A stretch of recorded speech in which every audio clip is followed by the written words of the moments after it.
I had one. Thought Tricia took it.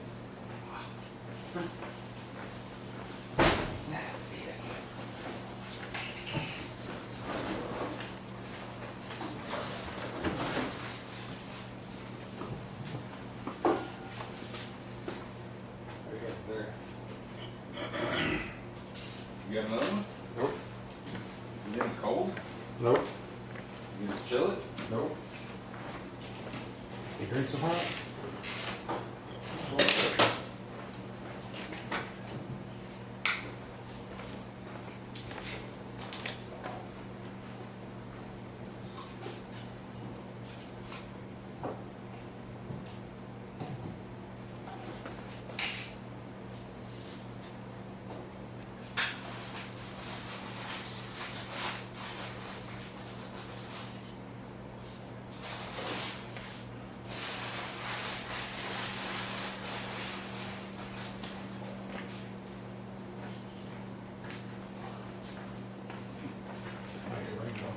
I just look at that's got a stop on it and everything, you start and stop on the camera. What's that? It's got start and stop. Yeah. Okay. Yeah, you just hit a button and it starts and stops.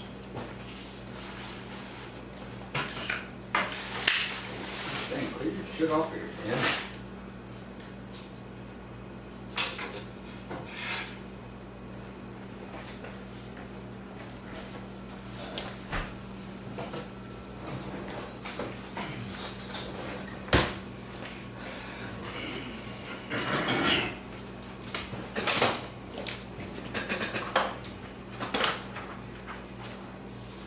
What was that?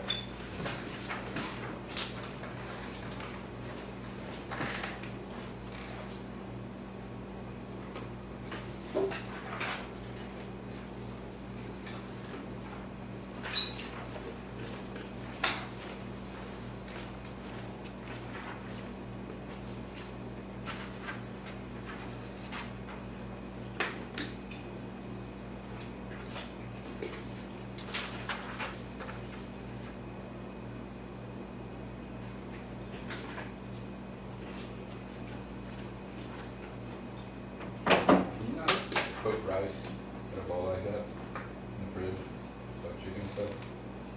Or is that just like from the honey grizzly? Could have been from my fridge to get up to like 55 degrees. It's American, you really don't know. Okay.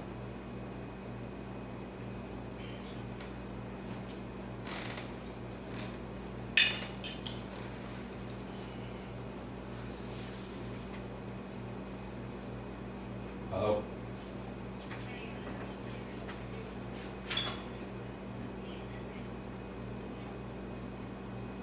Okay. Well, she can bring him up here.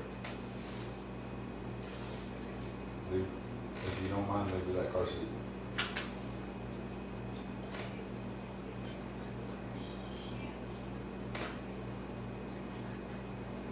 Okay. Yeah, that's fine. Okay.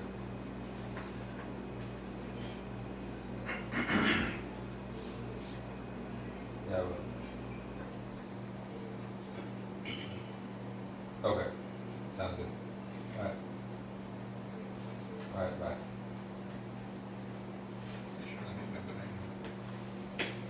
Sorry.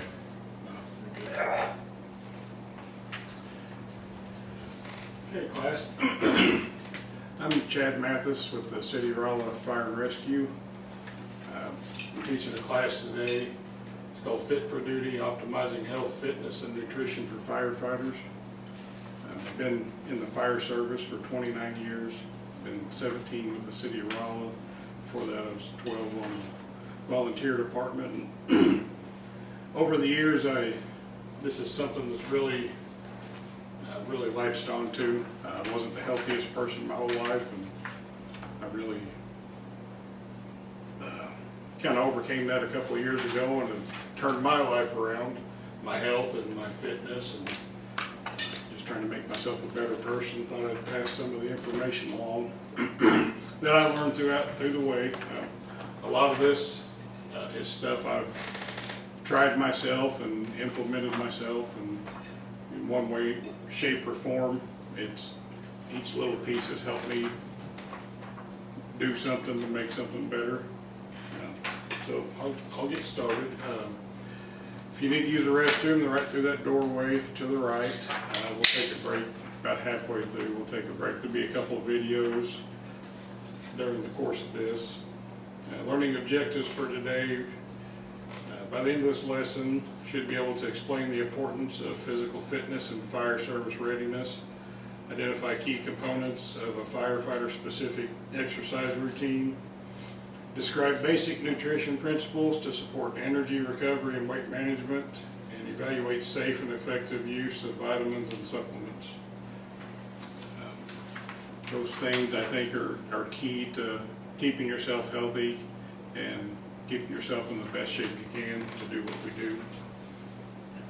By the end of class, I want you to be able to maybe think about it, name one thing you will change about your fitness and nutrition this week from things you learned from the class. And then maybe afterwards, in the week following, track a workout or meals for a week to see how you think you're doing yourself. Create a fitness challenge or hydration log to see how well you're hydrating yourself or how much exercise you're really getting. And then know that the department has fitness equipment. We have access to 2 different gyms just in this department, free of charge to use to help you on your journey. So we'll get started.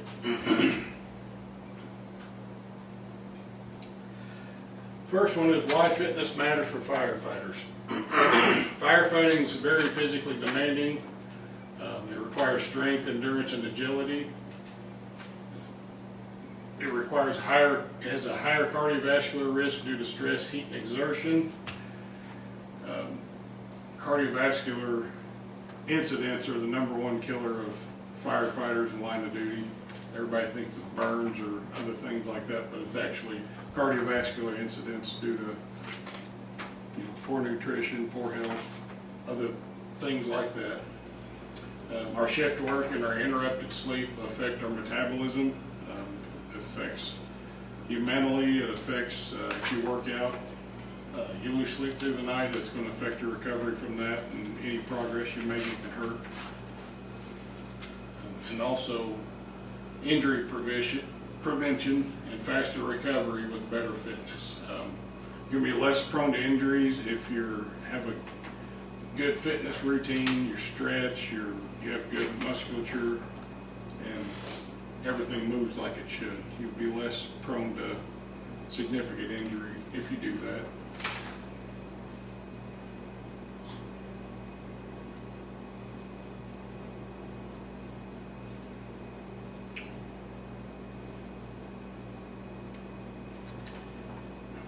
Here's where I was talking about the cardiac risk in our job and why it's so important to try to stay healthy and eat healthy and do what you can for yourself. 45 to 60% of firefighter line of duty deaths are cardiac related in one way, shape, or form to poor health, poor choices. You can always do better in what you do, and while the overall number of line of duty deaths has decreased, the proportion related to cardiovascular issues has remained consistent. And this means that a significant portion of firefighter deaths are preventable through improved health and wellness initiatives. This is a real sticking point. I see line of duty deaths all the time, and they're not from people getting trapped in fires, getting in collapses. I mean, it's literally, they just have heart attacks on the scene. And a lot of that is preventable. I don't know the exact numbers or what you could and couldn't do to make it better, but anything you do to improve yourself lessens the risk some.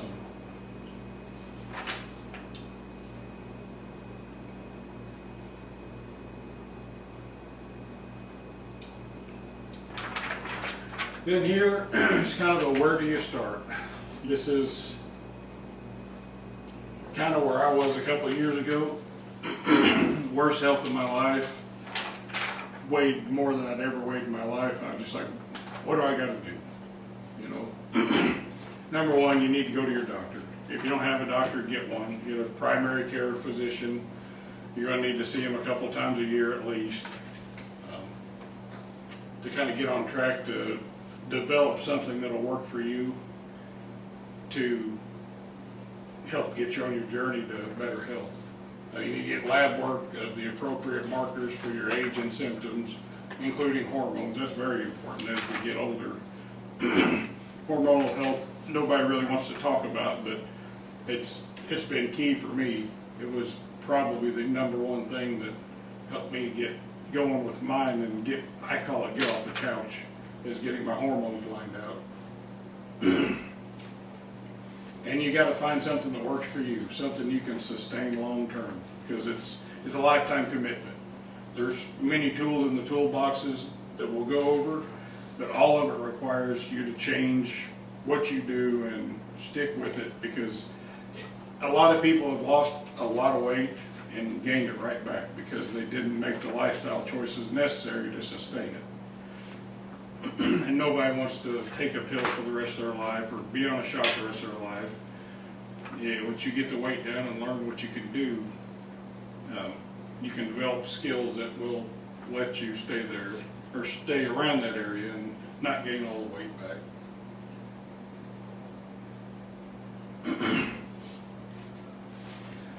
Exercise goals for firefighters. This is one of the tools in the toolbox is exercise. Functional strength. You need that to carry gear and for rescue operations. All our stuff is heavy. The rescue tools are heavy. Hoses full of water are heavy. And to overcome that, you have to have functional strength. I mean, muscle size really doesn't matter. It kind of does, because bigger muscle should be more strength, but overall strength is your friend. Cardiovascular endurance for long calls, search and rescue. You're in a house and it's hot and fire's going and you're breathing through your mask. If you have better cardiovascular endurance, you're going to do way better in that situation. You're going to last longer in the fire. You're going to last longer in your air pack than if you have poor endurance. Mobility and flexibility, reducing joint strain and muscle strains. That's another thing that will help you. And then body composition, reducing the excess fat. That's definitely going to help you improve your performance and your health. And it's going to let you, it'll make exercise easier the more weight you lose. It was hard for me to get started exercising until I lost the first 20, 25 pounds, and then it was like, this is a lot easier. I'm excited to lose that first 20, 25. I'm Yeah. excited. Yeah, you need it. Yeah. Any questions so far? Yep.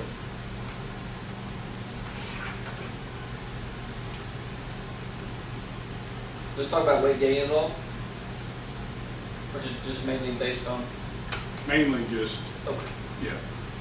A lot of people don't have a problem. I know. Eventually, it'll catch up with you. You'll be like, oh man, where'd that come from?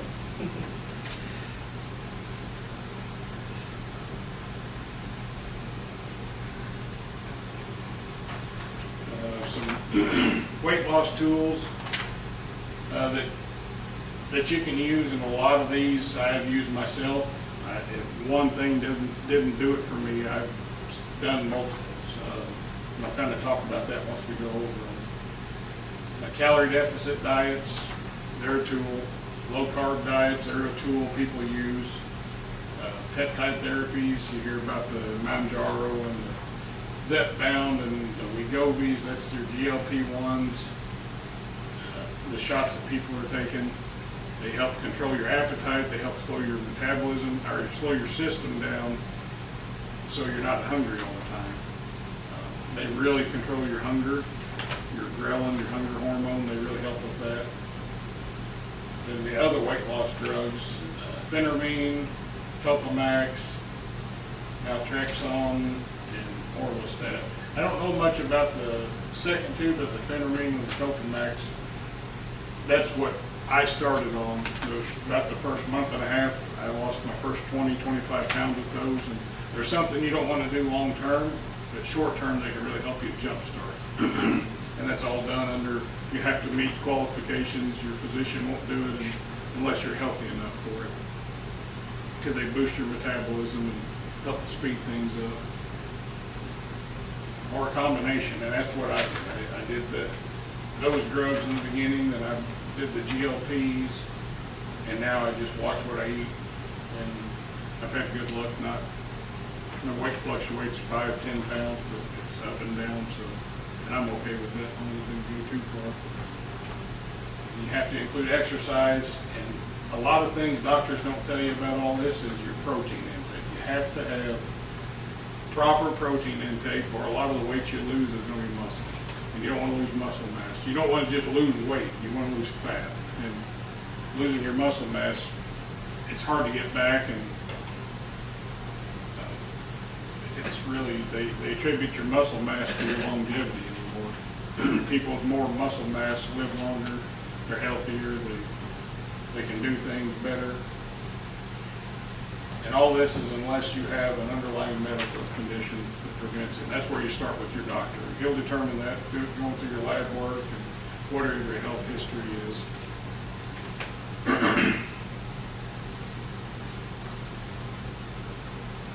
And here's strength training essentials, and just a few. This is just one example of, you want to start lifting weights. This is an example of something you can do: weight loss or a weightlifting split. You do upper body one day, lower body one day, and then day 3, your upper body pull, rows and pull-ups. Use compound movements for full body strength. Recommend a minimum of 3 to 4 sessions a week, 45 to 60 minutes each. You don't want to overdo it, because 45 to 60 minutes, you should be able to get in a good enough workout that it helps you. And I think if you overdo it, you kind of will wear yourself out. Especially when if you're just starting to get into it, you're gonna be so sore, you're not gonna work out for a week after that. So Yeah, that's it. You're gonna have soreness, and like ease these, yourself into it, you won't be so sore too. you do these days. If you want to do them back to back, or you want to do a day off a day, however you want to do it. I kind of base mine around my shift. I do 2 days, and then I do usually 2 or 3 days off, and then I'll do something at home. So just kind of however I feel. If I do leg day, I'm gonna take a couple of days off. Usually I do leg day the second day of shift, because it's the one that hurts the worst for me anyway.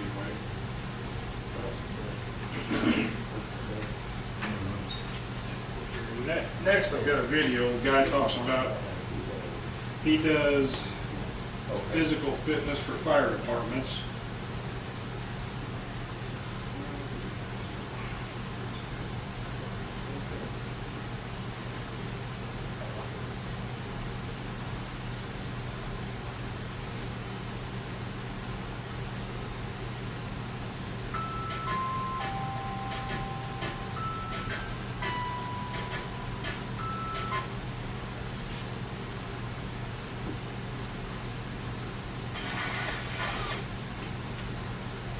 First thing you're going to need, and like I said, this is like beating a dead horse, is you're going to need strength.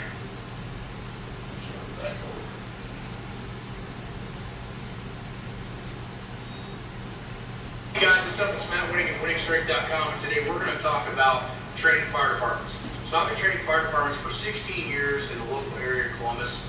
I'm now in charge of Washington Township, which is Dublin, Jackson Township, which is Grove City, Violet, which is Pickerington. We've done a lot of online coaching with like Queens, New York, and a lot of other departments. So let's get to what I think you need to be a great fireman.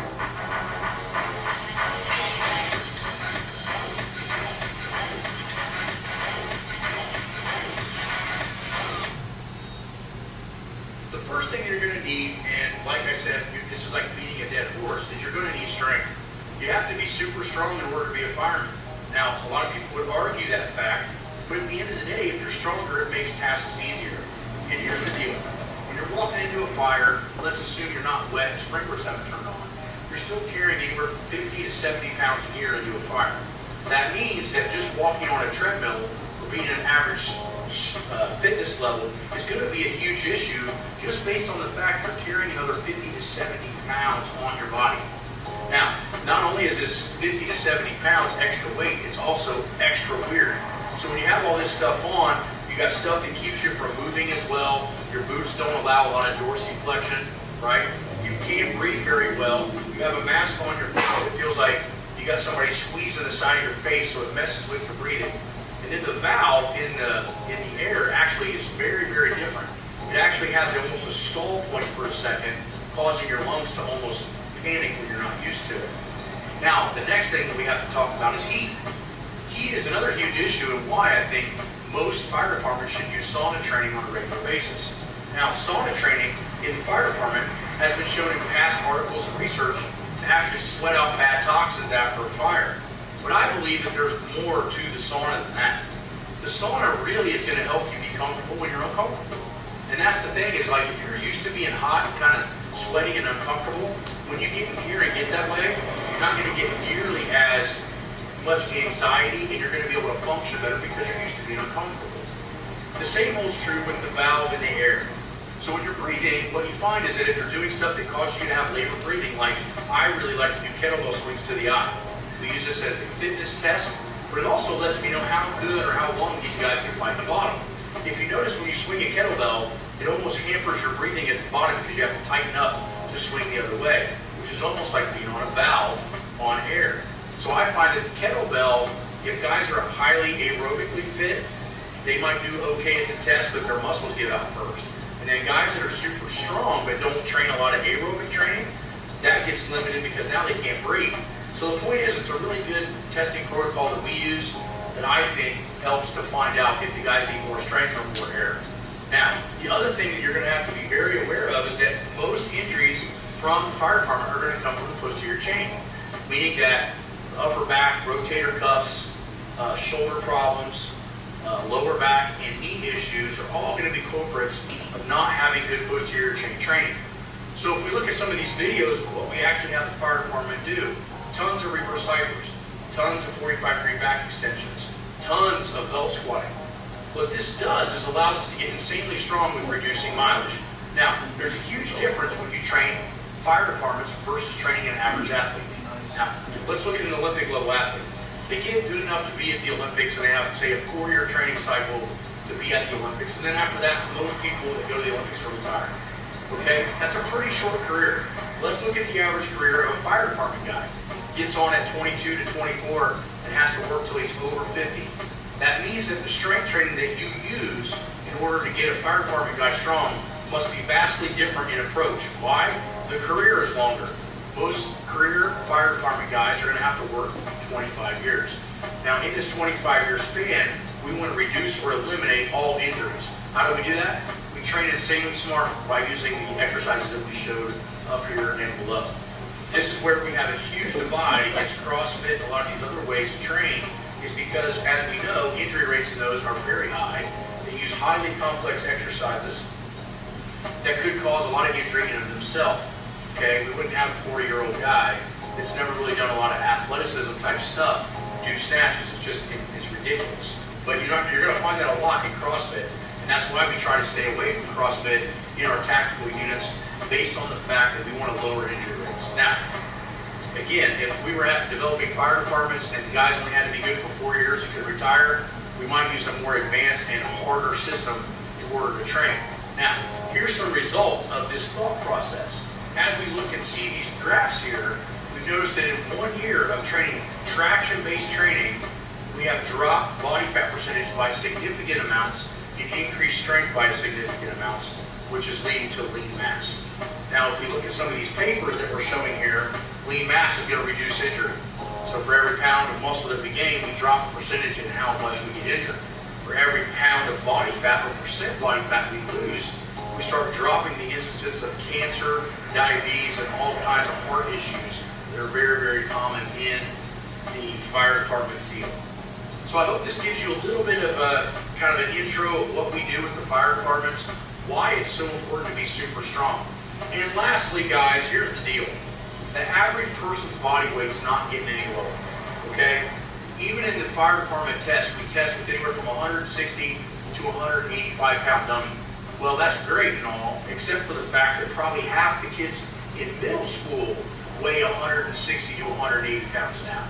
So if we were to go to average high school or average grocery store, the amount of 250 to 300 pound plus people that we're going to run into is insane.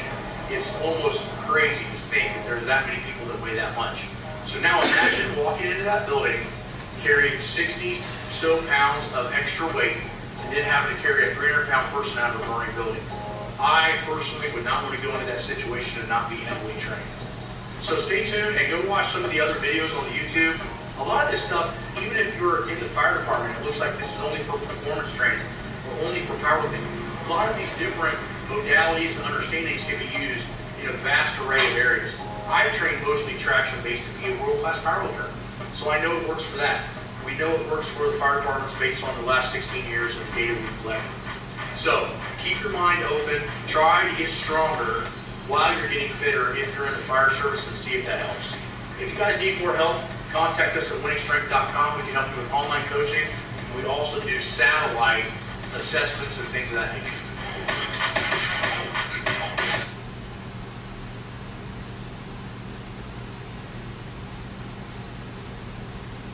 So there we go. That's a few examples of things that you can do. That guy's been in it a long time. I don't know much about him other than what I've seen here, but a lot of what he says makes sense. About being physically strong. In your training, you want to be careful and not do the real complex movements because they can lead to injuries too. You want to be strong, but you want to be healthy. You want to be out there straining your back. And we kind of cracked on CrossFit. I don't know anything about CrossFit. I don't have an opinion on that. So, but what he was talking about, training the departments he does, he's got statistics to back it up on his style, just the strength training, the general basic things. A lot of injuries in CrossFit. They do a lot of weird movements. Yeah.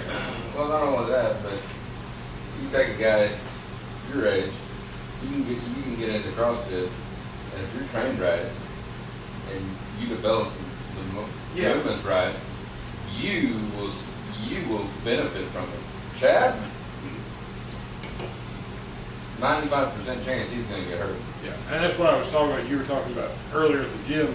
Come over here and squat this. No, I don't squat like that very often anymore because I mean it hurts my back and I feel it. That's why I like to have like that belt squat machine. I'd love to have one of them because I can really squat a lot heavier than I do with the back squat because I don't know. I'm trying not to hurt things. Getting older, that I don't heal as easy as I used to. Yeah, that's like.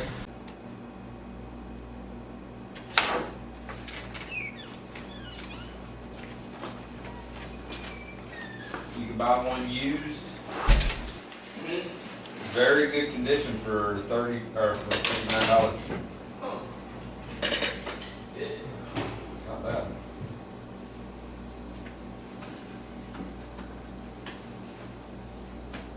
Hang on, Chad.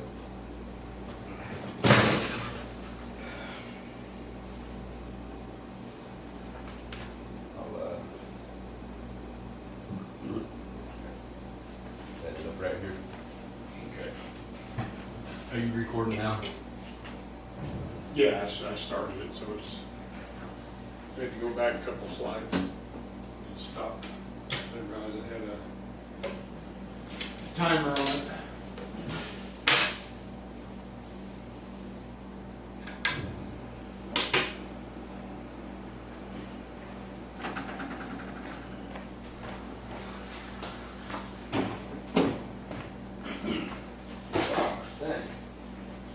All right, we're going to get back to it. Back it up, may have a little bit of a lapse in it, but I think we'll be fine. I didn't miss much. Going into conditioning cardio with your high intensity interval training, steady state cardio, running, rucking, cycling, incline walking. That's one they don't talk about too much, incline walking, but it's a good low impact way of cardio for if you have bad joints or your joints hurt, something other than swimming to use for cardio. You can crank the incline up on the treadmill to 10 or 12 and get your speed up 2.5 or 3, and it's a good workout with lower impact than actually running. Fireground work, simulation workouts like stair climbs, sledgehammer swings, dragging weighted sleds, your tire flips, that kind of thing. A lot of people do it in gear. I'm not the biggest fan of that unless you've got a good set of very clean gear you don't wear in fires, because I think a lot of stuff gets trapped in our gear, and even with washing, you still have, I think you should still limit your exposure to, and not wear it around more than you had to. What's that? Sauna. The pod, the ice pod. We're talking about cold plunge. Cold plunging offers a way to recover, reset, recharge, helps by reducing inflammation, soothe sore muscles, can improve sleep quality. Can be an essential tool for physical recovery. And doing it today, I understand that. I'd never done it before, but it hurt getting in that cold plunge, but getting out, I feel better afterwards. Talked about sleep improvements with the cold plunge. It can like break the cycle in your brain if you have a hard time turning your brain off to go to sleep. They can help with stress management, improve sleep quality. The practice can also enhance mental clarity and resilience, which are crucial for navigating high pressure environments, which we need all the help we can get. We're always under pressure, whether it's in a fire, on the side of the interstate, on a medical call, crazy stuff going on. Anything we can do to help us under pressure is going to help. And you got saunas, the opposite end of the spectrum. They can help heart health by increasing heart rate and blood flow, which is very beneficial for firefighters who face physically demanding situations. And we use all the cardiac help we can, because that's the #1 killer. We're exposed to a variety of toxins and carcinogens during fires. Several sources claim saunas can help the body eliminate these through sweat. You get in there, sweat it out, take a shower it off, and help you kind of decon your skin. They also help relax sore muscles, promote faster recovery after strenuous activity, which that's a big help for us. Saunas also help physical and mental recovery. They can indirectly enhance performance on the fire ground doing that, and regular sauna use can lead to better overall health, resulting in increased endurance and readiness for duty.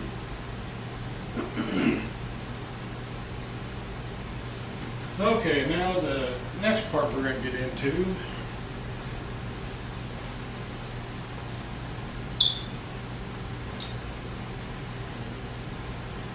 we'll talk about nutritional basics for health and fat loss. These are just some things that I've used myself and they've worked for me, so I kind of use myself as a guinea pig for a lot of this stuff. Caloric balance, you got your slight, if you want to lose weight, you need to be in a slight deficit. They claim there's a figure, a certain number of calories for your ideal body weight, or whatever weight you want to weigh. Like if you're 300 pounds and want to weigh 215, you need to base your calories on that 215 mark. And by doing that, it's going to help your body slowly get down to slowly and won't really shock your system. It's a more healthy way to lower your calories and you don't want to starve yourself. Yeah, they got them calculators online. You just Google them. Yeah, while you're doing that, you need, there's all kinds of figures out there. One that I kind of use myself is 1 to 1.2 grams per pound of ideal body weight of protein. And some days it's a struggle. Some days, I mean, I start every day with the shake to kind of jump start it, and I used to keep a lot closer track than I do, but doing it for so long, I kind of know myself. I can say, you know, I've got 200 grams in for the day and I'm good, or 250. I probably average 200 to 250 grams of protein a day throughout the whole day. You want to do that through numerous feedings, 3 to 4. That way it's kind of spread out.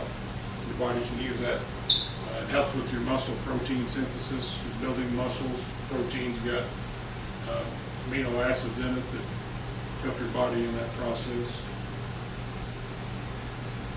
People also use carbs for fuel around workouts. Like you're hitting a wall during your workout, you can get some, like a fast digesting carb, like there's several brands out there making them. You can just sip on that throughout your workout to kind of let it fuel your body, and they're fast digesting, so you use them up while you're working out. And you won't hit that wall. It'll be a lot better, a lot easier to get through your workouts. Healthy fats, that's good for your hormone functions, like your butters, your good olive oils, avocado oil, that kind of stuff. Some people do the keto diet, they eat bacon all the time. A lot of studies are saying that cholesterol is less hard on you than what they used to think. So eating good fats is really not that bad for you. It's good for your body, good for your hormones. The number one thing in your nutrition is hydration. Hydration is key for it. 3+ liters a day rotating. You know, some of that, it'll help you if you get some electrolytes in. If you want to do it like I do, I start off with electrolytes in the morning and I drink water the rest of the day. If we had a fire or something where I was really out sweating it out, I may do some more electrolytes. Just good quality electrolyte powder. I normally don't buy like the commercial drinks pre-made. A lot of those are full of sugar and other stuff. And I try to keep track of what, to the best of my ability, I try to keep track of what I intake. And I can do the best for myself I can. Meal timing and nutrition in the firehouse. Some people meal prep for shifts, meal prep for the whole week. That can help you avoid fast food and sugar heavy snacks. You've got some good healthy, you've got a sweet tooth, get you some yogurt, some berries, or that's my go-to. I use frozen berries and put yogurt in it, and it's almost like ice cream by the time the berries freeze the yogurt. But there's a lot of other things out there, all kinds of fruits that are good for you. They still got some sugar, but they're not the artificial sugars that you'll get in a lot of candies and sweets and stuff you buy at the store. And avoiding fast food, there's all kinds of stuff in fast food. So the more whole food you can prep yourself and make yourself, you know what's going in it. It's not made in a factory somewhere. I think it can help. Protein-rich meals post-training. They claim protein's pretty important to get in sometime at that. Not really a time frame, but sometime within a few hours of your weight training. Get a good dose of protein, whether it's in a shake or a whole food meal like beef or chicken or eggs. Cottage cheese is another good one. A lot of people don't. Yeah, yeah, it's good. Greek yogurt, healthy snack ideas, protein shakes, mixed nuts, fruits. All those things are things you can do.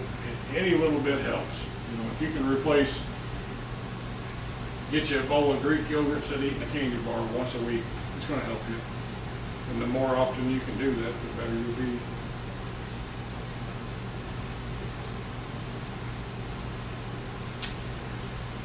And then try to keep track of your food and supplement. Well, that's what I was kind of telling you about. Prepping things your way so you know what's going in your body. Educate yourself. I read about stuff and listen to podcasts, and I take just bits and pieces from whatever. If I hear something a lot, it's like it's probably a little more credible than just one guy out there talking about it and everybody else is saying he's nuts. So, because there's a lot of information out on the internet about all this, mainly people trying to sell supplements. So you're better off if you're listening to somebody, find somebody that's not selling something. Maybe a doctor or a scientist that knows what they're doing, has done tests. Read labels and only purchase quality products. They've got apps out there you can scan labels with now, and I don't know that much about them, but they can tell you, they'll give you a food score and it'll tell you if it's full of processed sweets and seed oils and stuff. Yeah. I think Dave's got her, wife has it, he's talking about it. I know I had an app that you could scan the barcode and you could track how much you're eating and track your protein and your carbs. Yeah, that's another good idea if you need that. You know, some people need that. They need to see it, keeping track. In the beginning, I did that, and now I'm to the point where I can just kind of keep track of it in my head. And you know, if I kind of cheat here, I can make it for it the next day and eat a little better. It all comes out in the wash. I gain a few pounds, I lose them. I stay within about a 10-pound range. I stayed that way for probably 4 months now. We have another video here. We're talking about nutrition, just some ideas you can use.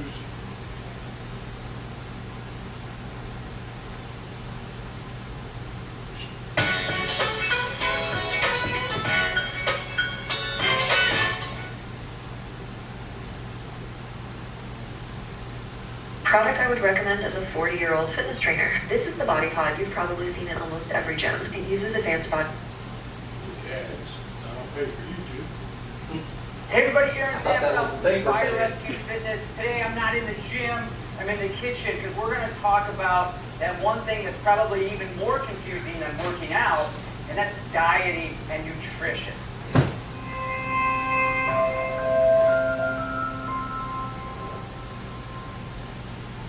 Look, I just did a lot of research on diets. If you do a Google search, my gosh, you're going to find 400 different diet plans. You know, eat this, don't eat that, keto this, paleo that. There's just so much information out there. And of course, when you sit around the firehouse table in the morning, we solve all the world's problems, and everybody obviously has an opinion on dieting, just like they do everything else. But really, when it comes down to dieting, there are two things, and two reasons why certain diet plans work, and two things that you can actually do without even following a diet to help clean up your nutrition. So first, let's talk about why diets seem to work. First of all, most diet plans, whether it be you know, the diet of the week, or you know, a paleo diet or cabbage soup diet, whatever it might be, a lot of times they work because they restrict calories in. And when you restrict calories in, you wind up burning more calories than you ingest, you'll lose weight. By telling you you can or can't eat certain foods, which most diet plans do, that restricts typically your caloric intake. So that's why a lot of them work. Now, one of the other things that diets do, though, is they get you to think about what you're eating.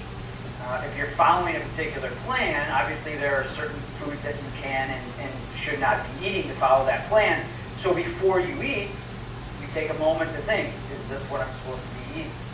And I think that pause sometimes really helps our body and our mind and our stomach kind of disconnect. So we start to think about eating more for a fuel or for a process than an emotional response for emotional reason. So now let's talk about the two things then that we all can do or should be doing to improve our nutrition without even dieting. And this is kind of what I think all diet plans have in common, and what you can follow even without following a particular way. The first thing, before we even get into the meat and potatoes, let's say, of dieting, is to stay hydrated. That's the first step in cleaning up your nutrition. Make sure you have enough water. That's hydration with water, by the way, in your system, because water helps with every digestive process. It helps lubricate your joints. It actually helps to improve performance, or can. It can help improve cognitive function as long as you're well hydrated. Well hydrated athletes also, or firefighters also, have a lower chance of sudden cardiac arrest and stroke. So first thing is make sure that you are drinking enough water throughout the day. That can also combat a lot of those hunger pains that you get sometimes. It's actually That's because you're dehydrated.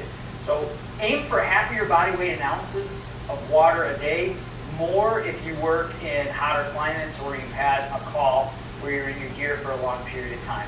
This is of the utmost importance, and I think this is the first thing that we all need to do, whether you're following a diet plan or not. Make sure that you stay hydrated. Now the second thing, and this goes back to why diets are effective. Again, I mentioned earlier that a lot of times you have to think about the food before you eat it. Well, that actually makes a lot of sense, and you don't necessarily have to follow a diet plan to do that. What I recommend to athletes that I work with is to, again, number one, hydrate, but number two, calculate what you're actually eating throughout the day. Start to measure your food, figure out serving sizes, start to read labels.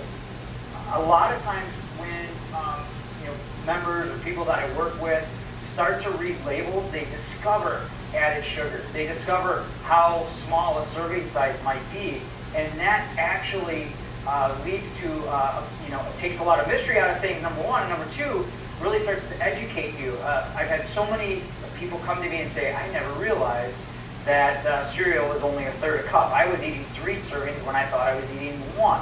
And of course that then adds calories, which can then lead to weight gain over time. So slow things down before you eat. Take a moment to measure out your serving sizes, whether it be a cup or a teaspoon, even with salad dressings, and really educate yourself on what a serving size is. Read labels. Figure out and calculate how many grams of sugar you're actually eating a day. How many calories do you normally get? Now, it's not an exact science, but it'll give you an idea, again, of where you are sitting. It'll help you educate yourself on what's in the foods you eat. Now, I didn't say anything about making better choices. A lot of times when we discover what we're eating, it's very obvious what we need to do or changes we need to make to improve. And those are really the first 2 things that I'll leave with you. Start drinking more water and figure out exactly what you're eating. As far as like calculating calories and grams and protein and fat and everything, I like to use apps for it. There are a lot of different free apps, MyFitnessPal, Calorie King, that can really help you, discover your actual calorie intake and what you're eating throughout the day. Again, this all goes back to another major point, which is educating yourself. I've had a lot of requests to say, just tell me what I need to eat. Well, that's great for only a certain period of time, but for your career as a first responder, you need to understand what works for you, what you should be eating, and educate yourself on what are in foods. That's going to go a long ways for career longevity, help with your performance, help with injury management, and help with your mental health also. And then that you can transfer on to your crew and your family, and that makes you, or will make you, a better first responder.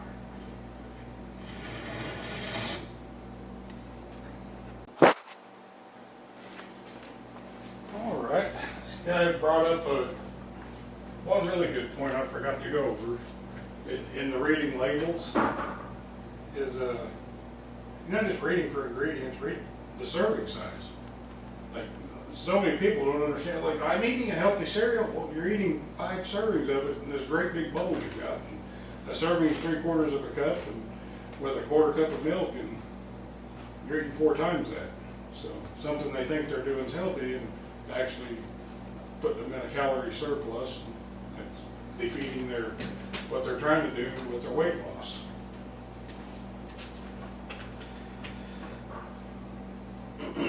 Another thing that's going to help you that I've really taken notice to myself with the help of my doctor, vitamins and supplements can be crucial and can really help you with your journey. You got to stay healthy. Multivitamin gets you a good quality one that will cover your general needs. About every doctor I've been to agrees that vitamin D is probably the #1 deficiency in everybody, because we don't live near the equator and we don't get enough sunlight in a day. Even though you're out getting sunlight, you're not getting enough. And they say vitamin D is actually more of a hormone than a vitamin, and it's very important to a lot of processes in your body and helping you stay healthy. And with vitamin D, they want you to take vitamin K2, because vitamin D, a lot of people claim it can, instead of going to your bloodstream, it goes and lines your arteries if it doesn't have the K2 to go with it to keep it into the muscles and into the areas of your body where it's supposed to go. And actually, it can actually become a deposit, calcify inside your arteries and cause you problems down the road, almost like fat or really high cholesterol could. Magnesium and zinc, they support recovery and healthy hormone levels and sleep. I take magnesium every evening and I don't have any sleep issue. It helps me. You got to get a good quality one, read about them, because there's many different types. Some of them aren't good for anything. Some of them are just good to help you go to the bathroom. I take a magnesium glycinate, which is, it kind of targets sleep and rest and helping your body slow down in the evening. And like, I don't feel anything from it other than when I go to sleep, I sleep pretty good unless I'm woken up. So, and that's really improved since I started doing that. Then electrolytes, that's got your sodium, your potassium, and also magnesium in it. Those are the three you're looking for when you're getting electrolytes. Also coconut water. Coconut water powder has a lot of that in it. It's usually missing the sodium part. I think it's got the potassium and some magnesium. So if you're looking at electrolytes, just look for that. There's a lot of companies out there that make them. A big one's at Element. You gotta like salt if you want to try that one. It's 1,000 milligrams of sodium and it tastes like flavored salt. So if you stay down around 500 milligrams of sodium, I found in doing mine, they're not as salty. They're more palatable, taste a lot better.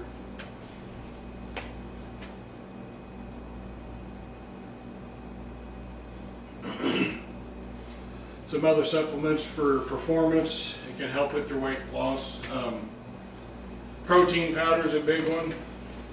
If you have trouble getting your protein in, a good quality whey protein powder is what I've been using. That's helped me.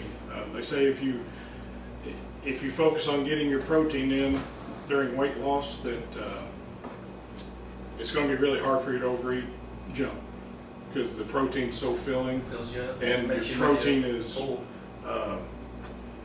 it takes a lot of calories to burn protein, to process the protein, so it helps you. The more protein you eat, the more your body's having to function and process it and burns calories doing so. I definitely noticed that. You have to work out, take a protein shake, Mm-hmm. and I'm like, I don't eat for a while. Yeah. It definitely makes you feel full. Yeah. Creatine monohydrate, the most studied element on the planet, boosts strength, recovery, and now they're saying cognitive function. They're testing on Alzheimer's patients at super high levels people have never even thought about. Like, they've been telling people the average dose is 5 grams. They're doing 30 to 40 grams on Alzheimer patients, and they're getting improvements. And it's not the old saying, a lot of people claim creatine damaged kidneys. If you have healthy kidneys, it does not do that. But that's the thing. If you have prior kidney problems, I think that it can have some effect on it. But good, healthy people, I take 10 to 15 grams a day, depending on the day. If I work out hard, I take 15. Every day I take 10. Now, my mind seems clear. I don't know if that's part of it, but caffeine is a good supplement for focus and fat loss. Timing matters, depending on how sensitive you are to caffeine. Some people can't take caffeine after noon. Me, I can drink an energy drink at 7 o'clock at night, and by 10 o'clock I'm good for bed. So it's all on how your body deals with it. Omega-3s, like fish oil, they're good anti-inflammatory and heart health. That's another big thing as you age, inflammation. Most disease is brought about through inflammation, so you can do anything you can to help with inflammation is going to help you through your whole body. And then avoid unregulated fat burners and proprietary blends, because A lot of companies put these powders together, and if it says proprietary blend that's got 20 ingredients, you don't know how much of any one of those ingredients is in there. It'll just be like 5 grams of 15 different things, and it could be 4 grams of one thing that's too much of, and hardly anything of the rest of them. So you really want stuff that breaks it down by the ingredients.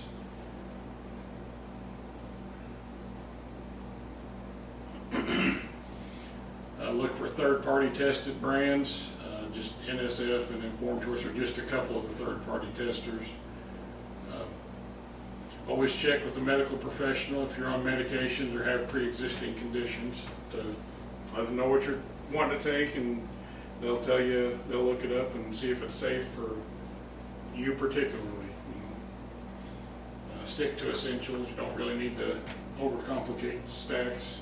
Just get what you need in and be on your way to living longer and healthier.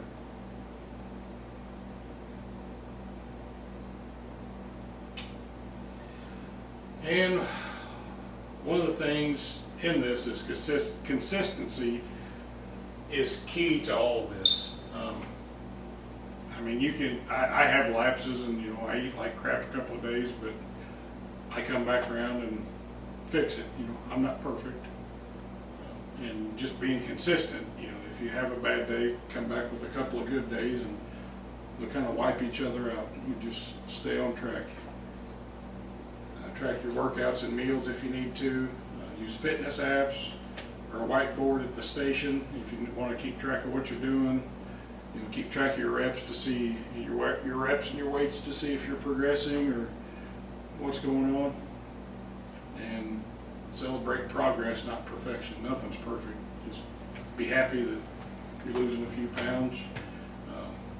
It may take you a few months. You may not notice it because it's so gradual, but before you know it, instead of curling 30s, you're curling 40s, and just something that happened you really didn't even notice, other than it took consistent work to get there.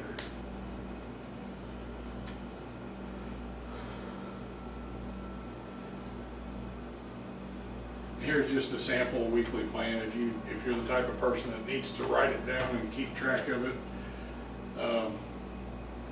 like Monday, you could do your upper body and HIIT, high protein, carb cycling, lower body, hydration, micronutrients. Wednesday, you can rest, maybe do some stretching for mobility, eat lighter meals. Thursday, upper body pull, balanced macros. Friday, full body and fire ground circuit. If you're working out harder, you're going to want to get a little more protein in to help with that muscle repair. Every day should be electrolytes. I don't know why that's just on one day. Anytime you got exertion or your body runs on electrolytes, so you really need to get some form of those, whether it's through your diet or through a supplement. That's just a sample plan for the week.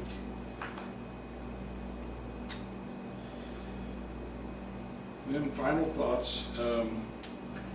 Small, consistent actions yield big results, and I found that out. It's been 2 years, and I'm still working on it.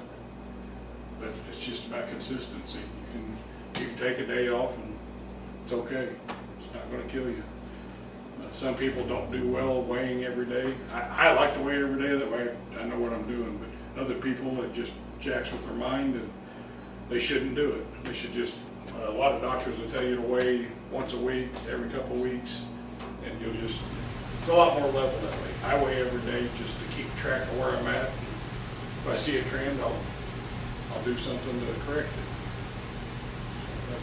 So that helps me. You remember, your health impacts your performance and your crew. It's not just you. You're helping your crew. You're helping your family. You're going to be there more healthy for your family longer. A lot of what I do is, I saw a thing online that said I'm not working out to look good, to have a beach body. I'm working out to be able to carry my grandkids around Disney World when I'm 75. That really struck with me. That's important to me. I've got grandchildren, and I hope to stay healthy as long as I can and enjoy them. And treat fitness as a duty, not an option. Just do it. Get up and do it. You don't have to do it every day, but you get rest days. But be consistent and do it 3 to 4 times a week. I think anybody's capable of that. Anybody have anything they want to discuss about it? Any questions or anything? I can say, I worked with you before your health journey and then now, and it really does show in your attitude and your job performance. It does, and I know that, back then, I think I had a poor attitude because I felt like shit. And it was hard for me to go do things, like, go out and train, it's gonna suck. I get up so fat I couldn't hardly get my gear on. Didn't want to go crawl around on the ground, hurt my knees, and losing, 85, 90 pounds, man, it's a world of difference. It's crazy how much better I feel. I'm energized every day. And it definitely shows to the crew too. And not just for me, it's for everybody. I would have felt bad if somebody would ever have to drag me out of the house. I think I was 295, the heaviest I ever was. And I'd have felt bad if I'd ever got caught somewhere and expected somebody to drag me out like that. Because it's not just hard on you, it's hard on everybody around you. The quiz will pass out here. Just 4 to 5 questions, just kind of go over a couple of the things we talked about.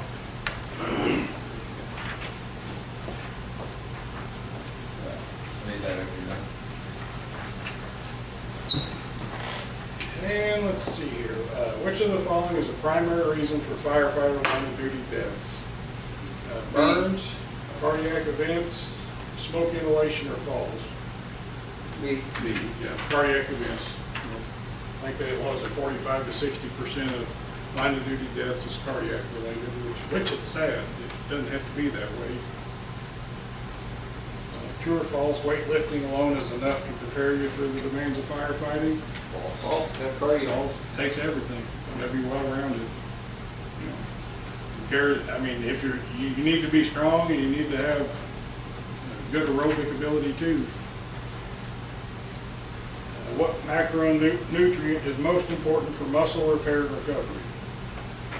Protein. Yeah. Protein's got all the amino acids, helps your body rebuild the muscle after you've went and worked out and tore it up.